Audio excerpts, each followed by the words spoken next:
Pero no se lo puedo. Una preguntita. La silla está fría. ¿Es posible poderlo adquirir? Sí, todo. No, pero si aquí la iglesia lo da. Yo sé. ¿Es posible adquirir uno de estos? Déjame ver si tengo otro ahí en la... Sí tiene, no se preocupe. Sí. Gracias. Buenos días, Dios les bendiga. Vamos a darle comienzo entonces a esta porción de la escuela dominical. Estamos hablando de la confesión de fe de Westminster. Estamos en el capítulo 1, todavía estamos en la sección 7. ¿Qué es lo que dice la sección 7? La sección 7 dice que hay cosas en la Biblia que son difíciles de entender, pero que la Biblia desde Génesis hasta Apocalipsis nos está hablando sobre el tema de la salvación. Entonces hemos querido hacer una nota al calce para discutir el tema de la salvación. ¿Por qué razón? Porque en el tema de la salvación dentro de la iglesia en general hay una grande confusión. Y la grande confusión viene porque hay creencias que tienen raíces muy hondas. O sea, usted va a una iglesia pentecostal y esto es lo único que hay y esta es la única verdad. O sea, nunca le muestran a uno las dos caras de la moneda. Y en cualquier iglesia que usted vaya, o sea, tienen sus creencias específicas acerca del tema de la salvación. Entonces, eso es lo que hemos estado haciendo. Hemos estado hablando de la salvación para explicar, o sea, todas estas creencias que hay dentro de las iglesias, que corren dentro de las iglesias. Y hemos comenzado hablando de dos escuelas de pensamiento. O sea, cuando les digo hemos comenzado en dos escuelas de pensamiento es porque hay más de dos. Y eso lo veremos entonces un poquitito más adelante. Pero hemos hablado de que está la escuela de pensamiento por obras y está la escuela de pensamiento por gracia, donde la escuela de pensamiento por las obras pues tiene su origen en el judaísmo. O sea, por ejemplo, en el joven rico ante Jesús en Marcos 10, 17 al 32 le dice: Señor, ¿cómo yo puedo ser salvo? El Señor le dice: cumple los mandamientos. Él dice: desde que soy joven lo he hecho todo. Eso significa que yo soy salvo. Esa era la creencia que tenían también los discípulos. Cristo le dice: algo te falta, véndelo todo, repártelo, toma tu cruz y sígueme. Y el joven se fue muy triste porque tenía muchas posesiones. A lo que Cristo entonces continúa en la conversación diciendo: será más fácil que pase el camello por el ojo de una aguja antes de que entre un rico en el cielo. Entonces los discípulos entendieron eso y le dijeron: ven acá, basado en eso entonces, ¿quién puede ser salvo? Y la respuesta a la pregunta es: nadie. ¿Quién está dispuesto a hacer los 613 mandamientos que demanda la ley? ¿Quién está dispuesto a vender todo lo que tiene, repartirlo entre todos los pobres, tomar una cruz y seguir al Señor Jesús? Nadie. A lo que la siguiente línea el Señor Jesús entonces le dice: lo que es imposible para el hombre es posible para Dios. Entonces la pregunta es: ¿qué es imposible para el hombre? La autosalvación. ¿Qué es posible para Dios? Salvar a un hombre que no se merece la salvación. Eso es lo que quiere decir esa porción de Marcos 10, versículos 17 al 32, que lo vimos entonces cuando estábamos hablando de la salvación por las obras. Sin embargo, Cristo, comenzando por ahí por Juan 3 y quizás antes de eso, lo que ha establecido es lo que se conoce como la salvación por gracia. O sea, si vamos a Efesios 2, capítulo 8, dice que la salvación es por gracia, es un don de Dios, por gracia, fe en Jesucristo, no por obras para que nadie se gloríe. O sea que Cristo en los evangelios comienza a introducir la salvación por la gracia de Dios, como ya lo vimos con el joven rico. Y Pablo pues confirma esa gracia, esa salvación por gracia cuando creemos en el Señor Jesucristo. Y esto pues lo comenzamos a ver entonces en Juan 3, de esa salvación por gracia, cuando Nicodemo viene a hablar con el Señor Jesús y le hace exactamente la misma pregunta que tenía el joven rico: ¿cómo puedo yo ser salvo? A lo que el Señor le dice: tienes que nacer de nuevo. Y nuevamente, como el judío estaba asentado, rudimentado, tenía sus raíces en la salvación por las obras, le dice: ¿cómo yo puedo entonces entrar en el vientre de mi madre y nacer de nuevo? A lo que el Señor le dice: no, es que Nicodemo, tú no entendiste. O sea, tú eres el maestro de Israel y no sabes cuáles son las promesas del Antiguo Testamento, porque yo no te estoy hablando de las enseñanzas de Pablo, yo te estoy hablando de las promesas del nuevo pacto en Jeremías y en Ezequiel. Yo te voy a lavar, yo te voy a dar un nuevo corazón, yo te voy a dar, voy a poner mi espíritu en ti, voy a poner mi palabra en tu corazón. O sea, nadie te enseñará, o sea, yo prácticamente te daré un nuevo nacimiento. Y esa metáfora, esa analogía de ese nuevo nacimiento surge por causa de que cuando nosotros no tuvimos ningún tipo de contribución en el momento de nuestro nacimiento. Eso fue eso fue completamente decisión de nuestros padres. Por lo tanto, cuando Cristo está utilizando esa metáfora, esa analogía del nuevo nacimiento, lo que está diciendo es, o sea, el que te va a dar el nuevo nacimiento soy yo, no eres tú. Tú no contribuyes en nada a este nuevo nacimiento. Entonces, ahora la conversación, eso es lo que vimos entonces en Juan capítulo 3, versículo del 1 al 10, donde el Señor Jesucristo está exponiendo, Él es el que da la salvación. Del versículo 11 al 21, lo que vamos a tratar ahora es con la responsabilidad del hombre. Y aquí va a aparecer en el versículo 16 un versículo muy famoso que todos conocemos. Lo hemos oído millares de veces. De tal manera amó Dios al mundo que envió a su Hijo unigénito para que todo el que cree en Él tenga salvación y vida eterna. Ahí es donde va a aparecer este versículo. Pero vamos a ver entonces qué dice Juan 3, del 11 al 21, y cómo esta es la responsabilidad del hombre. En el versículo 11 en adelante dice: de cierto te digo, que lo que sabemos hablamos y lo que hemos visto testificamos, y no recibís nuestro testimonio. Si os he dicho cosas terrenales y no creéis, ¿cómo creeréis si te digo las cosas celestiales? O sea, este versículo aquí nos revela que el problema del hombre es el problema de la incredulidad. En el versículo 13 dice: nadie subió al cielo, sino que descendió del cielo, el Hijo del Hombre que está en el cielo. Y como Moisés levantó la serpiente en el desierto, así es necesario que el Hijo del Hombre sea levantado, para que todo aquel que en él no se pierda, mas tenga vida eterna. Porque de tal manera amó Dios al mundo, que nos ha dado a su Hijo unigénito, para que todo aquel que en Él cree no se pierda, mas tenga vida eterna. Porque no envió Dios a su Hijo al mundo para condenar al mundo, sino para que el mundo sea salvo por Él. ¿Qué significa la palabra salvación? Rescate. Rescate. ¿Rescate de qué? O sea, ¿a qué hace referencia? A un náufrago que está en el mismo medio del océano y pasa a un barco y le tira un salvavidas y lo rescata de esa muerte.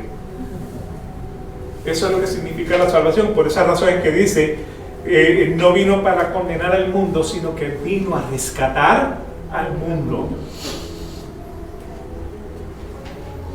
Versículo 18, el que en él cree no es condenado, pero el que no cree ha sido condenado porque no ha creído en el nombre del unigénito Hijo de Dios.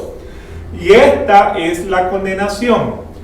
La luz vino al mundo y los hombres amaron más las tinieblas. O sea, el hombre disfruta su pecado porque sus obras eran malas. Versículo 20.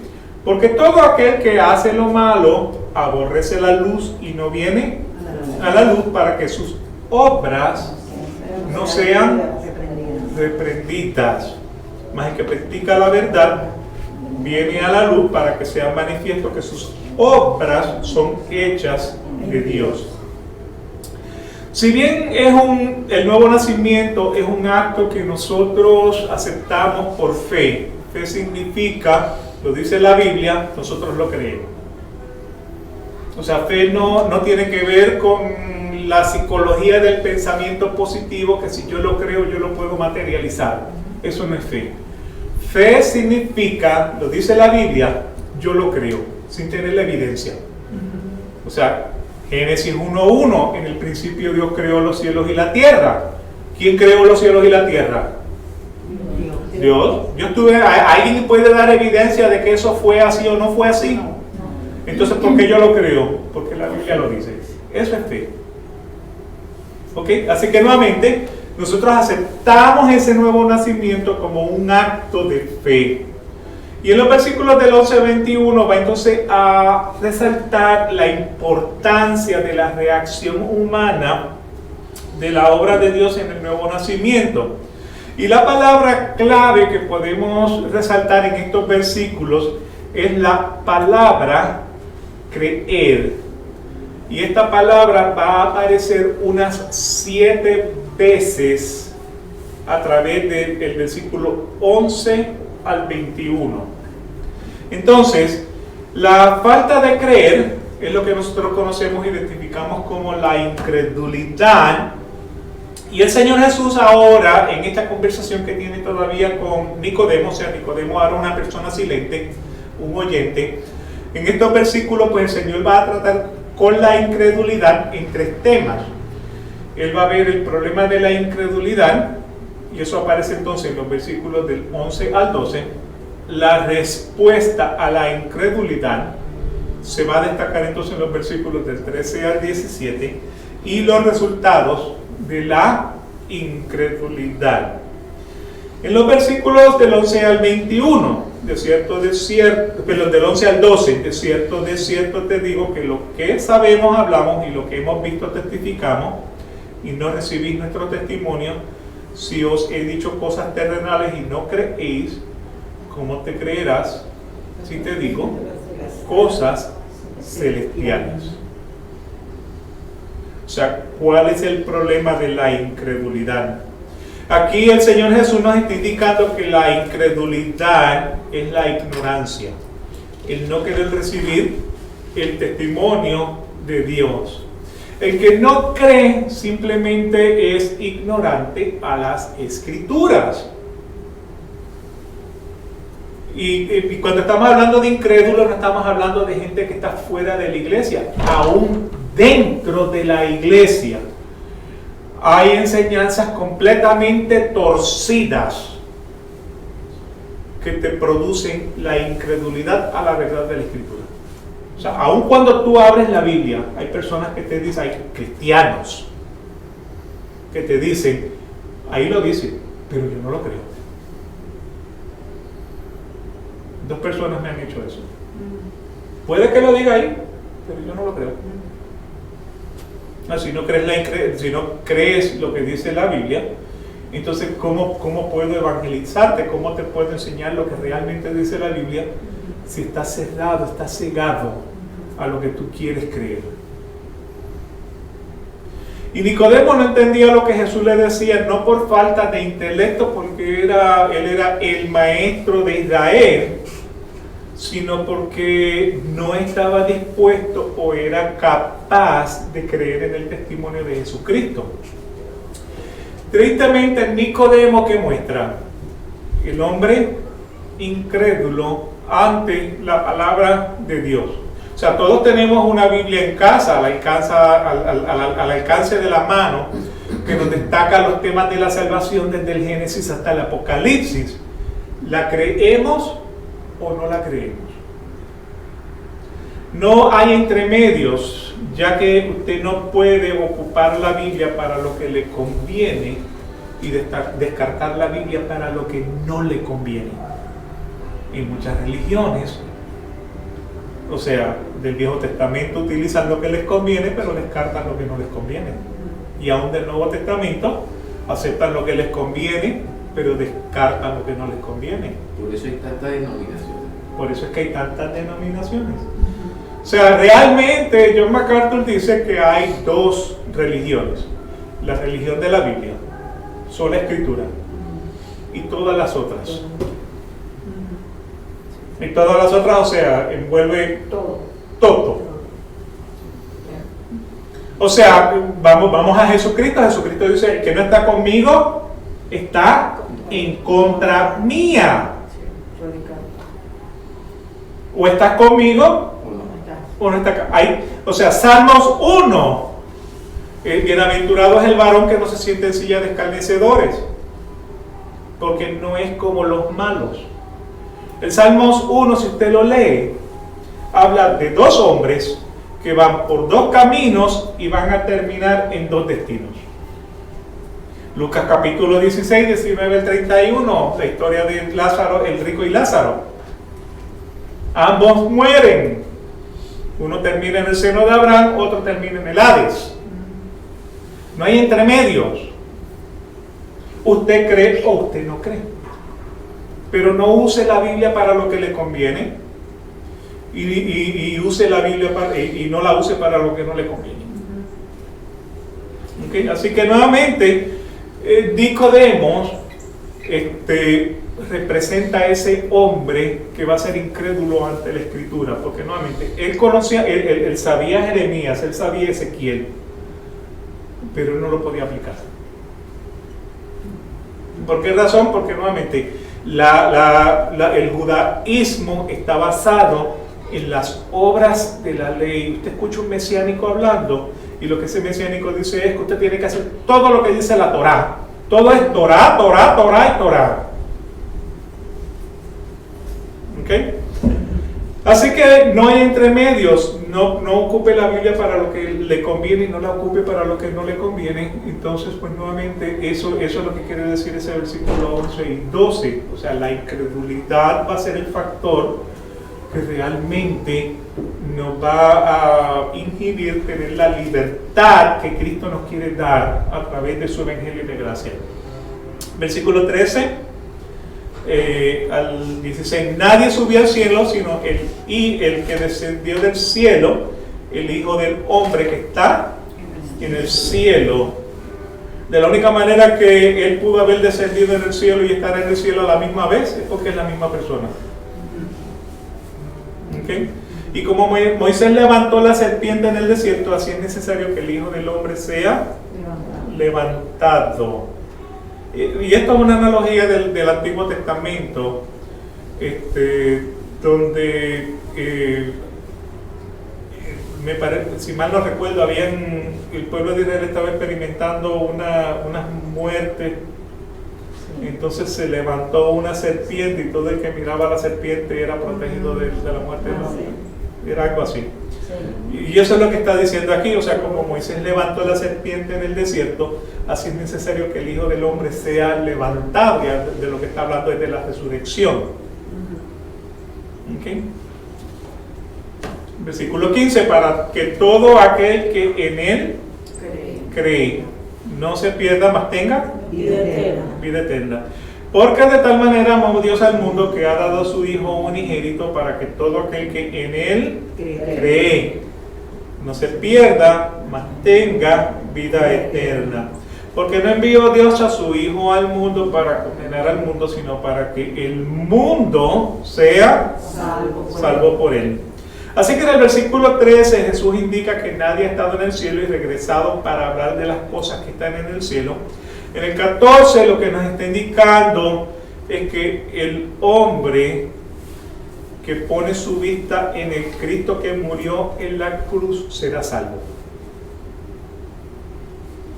Eso es lo que está diciendo ese versículo 13. Usted mira a Cristo, pone su confianza, cree en esa resurrección, usted va a ser salvo. Cree en el Señor Jesucristo y será salvo tú y tu casa. En el versículo 15 y 16, pues las palabras claves son el que cree en Jesús. No se pierde y tiene que vida eterna. Note que en estos versículos la palabra se repite 2 veces. Vida eterna está haciendo referencia al mundo venidero en el día de la resurrección. O sea, todos estamos esperando, todas las iglesias estamos esperando, todas las denominaciones estamos esperando la segunda venida de Jesucristo. O sea, en eso estamos de acuerdo. ¿En qué no estamos de acuerdo? Si viene antes de la tribulación, medio de la tribulación, pasado la tribulación, si vino en el año 70 después de la destrucción del templo, si realmente no va a venir y nuevamente, o sea, son como 5 diferentes posturas, escuelas de pensamiento que tienen que ver acerca de la segunda venida de Jesucristo. Todos estamos de acuerdo que viene. Eso es lo que importa. ¿Cuándo va a venir? Cuando el Padre lo diga. ¿Por qué no ha venido? Porque todavía no todos los que van a ser salvos son salvos. Esa es la razón por la cual ha venido. No todos los que están llamados a la salvación han sido salvados. Así que nos tomará un poquito más de tiempo. ¿Cuánto tiempo?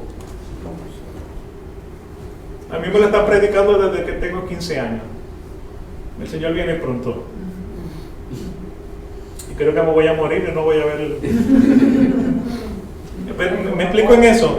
O sea, nos preocupamos de las cosas que realmente no tienen y nos olvidamos, que no tienen importancia, y nos olvidamos de las cosas que son importantes. ¿Qué es lo importante? La salvación. ¿Qué es importante pero no de segunda prioridad? La segunda venida de Jesucristo. O sea, preocúpate por la salvación. Busca primeramente del reino de Dios y su justicia. Todo lo otro es añadido. Entonces, ¿qué es lo que tenemos que enfocarnos? Nos tenemos que enfocar en la salvación. Todo lo otro viene por añadidura. Y no vamos a discutir de si viene antes de la tribulación, en el medio de la tribulación, pasado de la tribulación, si ocurre eso. Eso no es importante. Eso no me hace ni más salvo ni menos salvo. Así que nuevamente, creer se repite 2 veces. Vida eterna hace referencia al mundo venidero en el día de la resurrección. La misión del Hijo es motivada por el amor supremo que Dios tiene por los seres humanos. Pero el hombre tiene la responsabilidad de creer. Así que en ese versículo 16, de tal manera amó Dios al mundo. Exhibe un amor incondicional de Dios por el hombre. Y durante este amor incondicional llueve para crédulos e incrédulos, justos e injustos. Sale el sol, cae el sol. Dios le da dones a los hombres, tanto a justos como injustos, crédulos e incrédulos. O sea, durante este periodo de gracia del amor de Dios, que es una gracia ilimitada de amor, es un amor ilimitado. O sea, el Señor se manifiesta a través de la humanidad con un solo propósito: la manifestación del Evangelio, la enseñanza del Evangelio, para que todo aquel que cree sea salvo. O sea, Dios muere por el que cree. Cristo en la cruz del Calvario muere por el que cree, no muere por el incrédulo. ¿Ok? Así que ese es el amor de Dios. Ahora, la segunda parte de ese versículo 16 establece que el hombre tiene una responsabilidad. ¿Y cuál es esa responsabilidad? Creer en que Cristo es la salvación, que el Padre lo levantó de entre los muertos, que creer en Él para que tengamos la vida eterna, Para los calvinistas, pues esto es, o sea, creer es una obra, entonces pues eso va en contra de lo que dice Efesios 2:8, o sea, porque estás creyendo, estás en obra, entonces pues nuevamente ahí vamos pasado a las posturas de obras y gracias, pero de eso hablaremos un poquitito más adelante. Y solamente lo hice como nota de cárcel, para que no se me desconecten. ¿Okay? Así que el hombre tiene que creer. ¿Y cuál es la respuesta a la incredulidad? El versículo 17, solo por medio de Jesús y de creer en Él es que somos salvos y libres de la condenación. Eso es lo que dice el 17. Esa es la respuesta a la incredulidad. Versículos del 18 al 21 nos van a revelar los resultados de la incredulidad. El que en Él cree no es condenado, pero el que no cree ha sido condenado porque no ha creído en el nombre del unigénito Hijo de Dios. Y esta es la condenación. La luz vino al mundo, pero los hombres amaron más las tinieblas que la luz, porque sus obras eran malas. Aun cuando el pueblo tuvo la manifestación de Dios en el monte de Sinaí, aun cuando cuando vieron las 10 plagas sobre Egipto, los 40 años a través del desierto, la manifestación de Dios cuando le dio la ley en el Sinaí, prefirieron amar las tinieblas y no creer, porque sus obras eran malas. Versículo 20, porque todo aquel que hace lo malo aborrece la luz y no viene a la luz para que sus obras no sean reprendidas. ¿Ustedes han notado que todo el pecado ocurre en la oscuridad? Yes. Sí. El pecado ocurre en la oscuridad. Nadie peca, o sea, bueno, hoy día estamos... A la luz. Pero generalmente es porque el pecado ocurre a la luz. O sea, todo el que hace lo malo no quiere saber de Jesucristo. ¿Por qué razón? Porque creer en Jesucristo significa cambiar su modo de pensar, su modo de caminar. Eso es lo que significa. Así que aborrece la luz para que sus obras no sean reprendidas, más el que practica la verdad viene a la luz para que sea manifiesto que sus obras son hechas en Dios.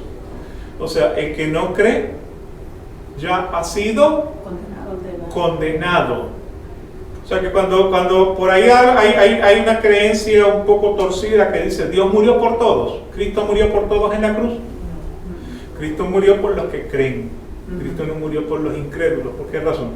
Porque el que no cree, aún en vida, está condenado. Porque no ha creído en el nombre del unigénito Hijo de Dios. Así que, ¿qué quiere decir condenado? Alejado de la presencia de Dios. ¿Y cómo se condena el hombre? Cuando no cree en el nombre de Jesús. La Biblia te da todas las respuestas. No tienes que leer entre líneas. Lee la Biblia, te da las respuestas.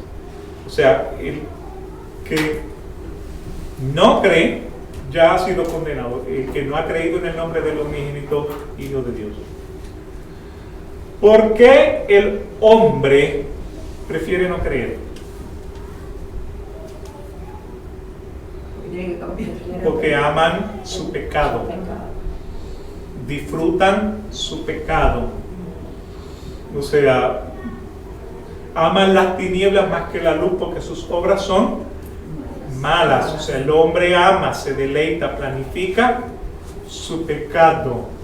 Y como venir a Jesucristo, o sea, reconocer a Cristo, significa que tiene que cambiar su modo de caminar, su modo de deleitarse. Por esa razón, entonces, prefieren ser incrédulos antes que dejar el whisky, dejar la fiesta, dejar la contienda, o sea, porque realmente lo disfrutan. Versículo 20, porque todo aquel que hace lo malo aborrece la luz y no viene a la luz para que sus obras no sean reprendidas, más el que practica la verdad viene a la luz para que sea manifiesto que sus obras son hechas en Dios. Así que nuevamente aquí lo que vemos es todo aquel que hace lo malo aborrece a Cristo. El que practica la verdad viene a Cristo. Eso es lo que quiere decir entonces esos versículos. Así que ¿quién nos da el nuevo nacimiento? En Efesios 2:8 es porque por gracia sois salvos por medio de la fe, y esto no es de nosotros, de vosotros, pues es don de Dios, o sea, que significa que es dado por Dios, no por obras para que nadie se gloríe. ¿Qué significa esto? ¿Cuál es la responsabilidad del hombre para la salvación? O sea, Dios te da la salvación. ¿Cuál es tu responsabilidad? Reconocer tu pecado y la necesidad de un Salvador. Esa es la responsabilidad del hombre. O sea, Juan 3:16. Dios te da la salvación porque te amó. Pero, ¿cuál es tu responsabilidad? Creer en el nombre del unigénito Hijo de Dios. Veamos lo que dice Lucas 18, del 10 al 14. 2 hombres subieron al templo a orar. Uno era fariseo y otro recaudador de impuestos. Y el fariseo, puesto en pie, oraba para sí de esta manera: Dios, te doy gracias porque no soy como los demás hombres. Estos son estafadores, injustos, adúlteros, ni aun como este recaudador de impuestos. Yo ayuno 2 veces por semana, doy el diezmo de todo lo que gano, pero el recaudador de impuestos, de pie a cierta distancia, ni siquiera quería alzar los ojos al cielo, y se golpeaba en el pecho diciendo: Dios, ten piedad de mí, que soy un pecador. ¿Qué es lo que dice el Señor Jesucristo? Os digo que este descendió a su casa justificado, pero aquel no, porque todo el que se ensalza será humillado, pero el que se humilla será ensalzado. O sea, nuevamente vemos ahí exactamente la misma actitud del joven rico, donde, bueno, yo soy salvo porque ya yo hice todas las obras. Sergio me decía que un judío le había dicho a él: porque yo nací bajo la herencia judía, soy salvo automáticamente. Y no es así tampoco. El Caifás es salvo. Y ahí también es donde cae que también eres elegido, pues que, o sea, aparte de eso, pues debes ser elegido. Sí, piensa, bueno, los elegidos son los que Dios escoge para la salvación, y antes de Génesis, Él dice que ya Él había escogido los que iban a ser salvos. ¿Okay? Entonces, pues nuevamente, ¿quiénes son los que van a ser salvos? Los que creen. Los que creen. Así que el hombre que reconoce su pecado siente un dolor en su corazón por el pecado. O sea, reconoce que delante de Dios es pecador, o sea, es imposibilitado para esa autosalvación. ¿Y cuál es la responsabilidad entonces de los hombres en el tema de la salvación? El hombre tiene que creer. El hombre tiene que arrepentirse. El hombre tiene que convertirse y el hombre tiene que experimentar un bautismo. Cuando estamos hablando de creer, volvemos a resaltar lo que dice Juan 3:16, porque de tal manera amó Dios al mundo que ha dado a su Hijo unigénito para que todo que en Él cree no se pierda, mas tenga vida eterna. En Hechos 3:19 vemos, así que arrepentíos y convertíos, o sea, un llamado al arrepentimiento. un llamado a la conversión para que sean borrados vuestros pecados, para que vengan de la presencia del Señor tiempos de refrigerio. O sea, ¿qué significa arrepentirse? Arrepentirse es cambiar de opinión o el propósito de una continua transgresión. Y opinión es la palabra clave aquí, o sea, pecamos queremos ser sabios en nuestra propia opinión, aun cuando lo dice la Biblia, no lo queremos creer. Queremos ser sabios en nuestra propia opinión. O sea, cuando tenemos lucha, no tenemos lucha contra carne y sangre. ¿Contra qué tenemos lucha? Contra lo que creemos. Porque la Biblia usted o la cree o no la cree. ¿Okay? Y la incredulidad es lo que te condena. O sea, el Señor dijo, todos los pecados pueden ser perdonados. El único pecado que no va a ser perdonado es la blasfemia en contra del Espíritu Santo. ¿Y qué es la blasfemia en contra del Espíritu Santo? La incredulidad. El no creer que Cristo murió por el pecado, por la remisión, la redención, la salvación del hombre.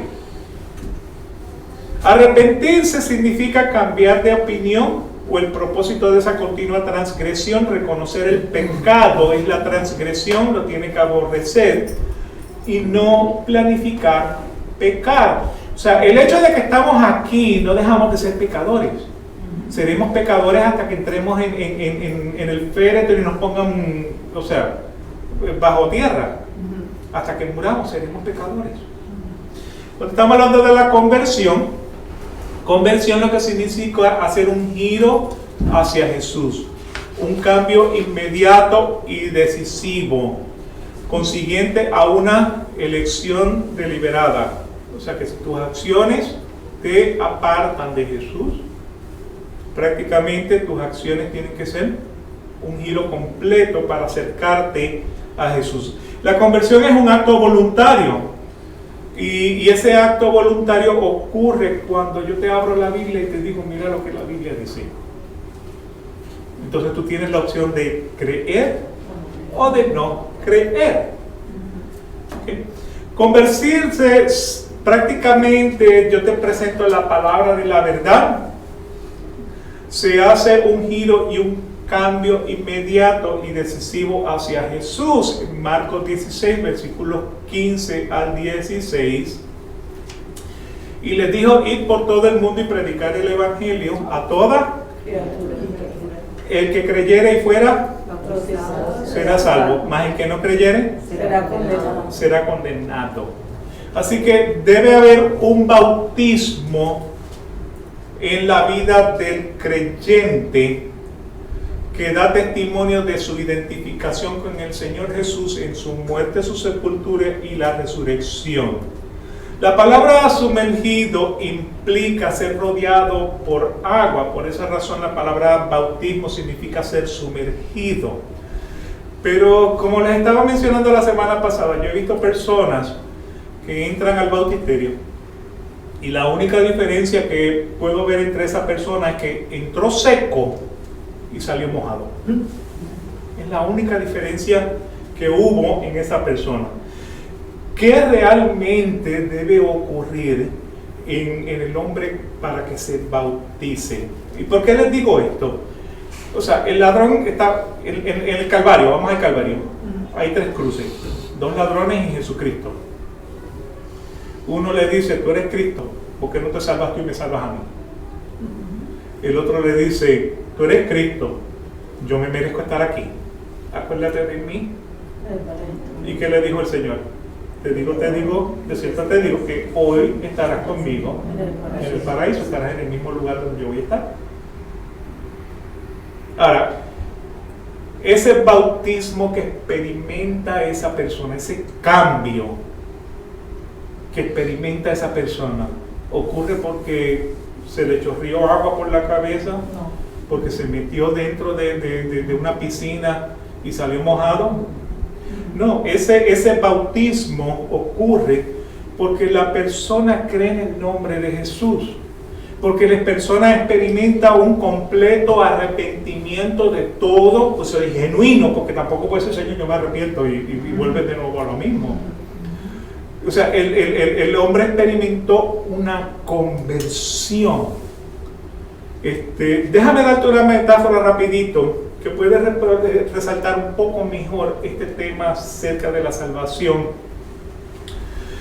Hoy día, si un barco se hunde, el hombre tiene la tecnología para poder extraerlo del fondo del mar en pedazos, porque en algunos casos es tan pesado que no se puede extraer como una pieza, pero también tiene la habilidad de poderlo levantar del agua en una sola pieza. Y esta es la historia del Costa Concordia. Esto lo puedes buscar en Google, hay videos de cómo hicieron esto.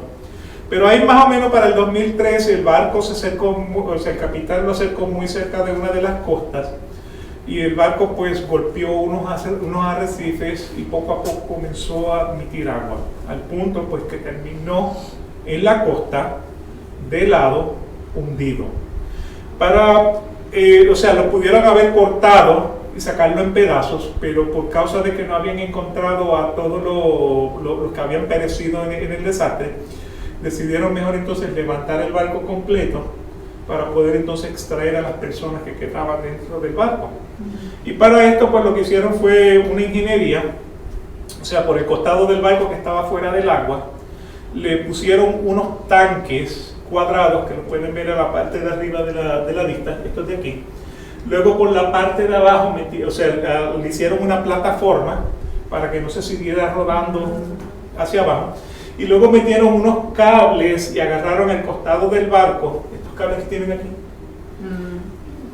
para entonces agarrarlo. Entonces lo que hicieron fue que tiraron de los cables, lo que produjo, los tanques los llenaron de agua, lo que produjo entonces que el barco nivelara sobre la plataforma. Después de que el barco está nivelado sobre la plataforma, en el costado opuesto le pusieron también unos tanques, los tanques cuadrados. Entonces lo que hicieron fue que vaciaron los tanques, y cuando vaciaron los tanques el barco entonces salió a flote. Este barco lo pueden, para darle un nuevo nacimiento a este barco, así como estaba, para llevarlo a la gloria original que tenía el Costa Concordia, pudieron lavarlo con agua. Le pudieron haber refaccionado todo el interior y el exterior, darle una nueva pintura, pudieron restaurarlo con nuevos motores, nuevos combustibles que le impulsaran la vida, un nuevo sistema eléctrico con nuevas computadoras, un nuevo programa de trabajo. O sea, los ingenieros pudieron haber hecho eso. Y prácticamente la pregunta que yo les quiero hacer es: ¿este barco pudo salir a flote por sí solo? No. Esa es la condición del hombre. El hombre no puede salir de su hundimiento. O sea, este barco no se puede restaurar a su gloria original, ni tampoco a una mejorada. Para ser levantado y restaurado va a depender de una fuerza completamente exterior, y es la fuerza de su creador, que fue el hombre. En el caso de nosotros, ¿puede el hombre levantarse y autorregenerarse por sí solo? ¿Puede el hombre generar su propio nuevo nacimiento? Y nuevamente las respuestas son no. Tristemente, el hombre es igual a un barco hundido. Requiere de la mano de su creador, que todo lo puede para que le dé ese nuevo nacimiento. ¿Me explico qué es el tema de la salvación? Y nuevamente, cuando ese barco sale del agua, que sale de ese bautismo, de la única manera que puede ser refaccionado es cuando nuevamente siente un arrepentimiento, quiere convertirse. O sea, me arrepiento de haberme hundido, ¿no? Quiere verse bien. Necesito una nueva pintura, necesito ser lavado, necesito un caparazón nuevo. La razón por la cual el hombre no puede ser salvo por su propio esfuerzo es por lo que dice Romanos 3, 10 al 18. Como está escrito, no hay justo, ni aun uno. No hay quien entienda, no hay quien busque de Dios. Todos se desviaron, a unas se hicieron inútiles. No hay quien haga lo bueno, no hay ni siquiera uno. Sepulcro abierto es su garganta, con su lengua engañan. Veneno de áspides hay debajo de sus labios, su boca está llena de maldición y de amargura. Sus pies se apresuran para derramar sangre, quebranto y desventura hay en sus caminos, y no conocieron el camino de paz. No hay temor de Dios delante de sus ojos. Esa es la condición actual del hombre. Romanos nuevamente 3, del 10 al 18. Así somos todos. Así que por eso en Jeremías 31 y en Ezequiel 36 dice, yo, ¿quién está hablando? El Señor. Os tomaré de las naciones. Yo os esparciré agua limpia y seréis limpiados de inmundicia y de ídolos. Yo os limpiaré. Yo os daré un corazón nuevo y de carne. Yo pondré dentro de vosotros mi espíritu, yo pondré mi ley en su mente, yo le escribiré en su corazón. Salmo 27.1, 127.1 dice, si Jehová no edifica la casa, en vano trabajan los que la edifican. Si Jehová no guarda la ciudad, en vano vela la guardia. Si Jehová no te salva, en vano es el esfuerzo que tú puedes traer para los propósitos de la salvación. Segunda de Corintios 5:17, de modo que si alguno está en nueva criatura es, las cosas viejas y aquí todas son hechas de la misma manera que el barco sale del agua y su creador lo limpia y lo refacciona, así Cristo que nos lava y nos refacciona interiormente, nos sana interiormente de nuestras dolencias con una nueva esperanza. Así que la pregunta es, ¿es necesario ser bautizado en agua para la salvación? Y vuelvo a ese ejemplo del ladrón en la cruz del Calvario que creyó, se arrepintió, se convirtió y fue salvo, pero su bautismo no fue en agua. O sea, el bautismo tiene que generar un cambio interno de arrepentimiento, de conversión. Entonces, cuando bautizamos niños, ya sea o adultos por inmersión de agua, por esparcirle el agua, aún la circuncisión al 8º día de los varones en la creencia judía por el mandato de Dios, esto es lo que se ha convertido en un rito que realmente no está produciendo gente salva, porque la salvación viene por creer. O sea, la salvación es el bautismo es evidencia de lo que tú crees. Eso es lo que es la salvación, o sea, el bautismo, evidencia en dónde está tu fe, en dónde está tu creencia. ¿Ok? ¿Cuál fue el final de Costa Concordia? Tristemente murió. Costa Concordia fue a un puerto industrial y completamente desmantelado porque no tenía las habilidades ni los recursos para autorregenerarse, para generar ese nuevo nacimiento. ¿Y usted, hermano, aún piensa que puede ser salvo por sus propios esfuerzos? ¿O puede ser salvo por los medios de otros que no sean Jesucristo? O sea, nosotros nos hemos llamado al altar, pero si usted tiene preguntas sobre la salvación, preguntas sobre su salvación, ahí está el pastor. Hable con el pastor, otra persona que le pueda responder las preguntas acerca de la salvación. Así que cuando estamos hablando de la salvación por gracia, en resumen, solo Dios provee el nuevo nacimiento. La responsabilidad del hombre es creer, arrepentirse y convertirse. Romanos 10, versículos 9 al 10, que si confesares con tu boca que Jesús es el Señor y creyeres en tu corazón que Dios lo levantó de los muertos, serás salvo.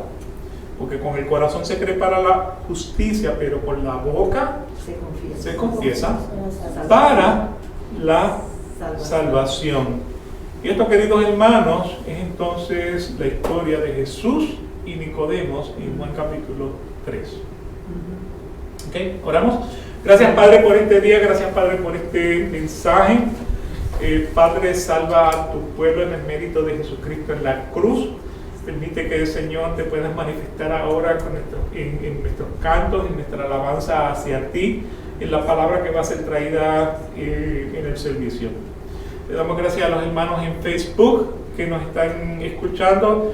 Dios salve a su pueblo y Dios mediante nos veremos en unos minutos en el servicio de adoración. Que Dios me los bendiga. Amén.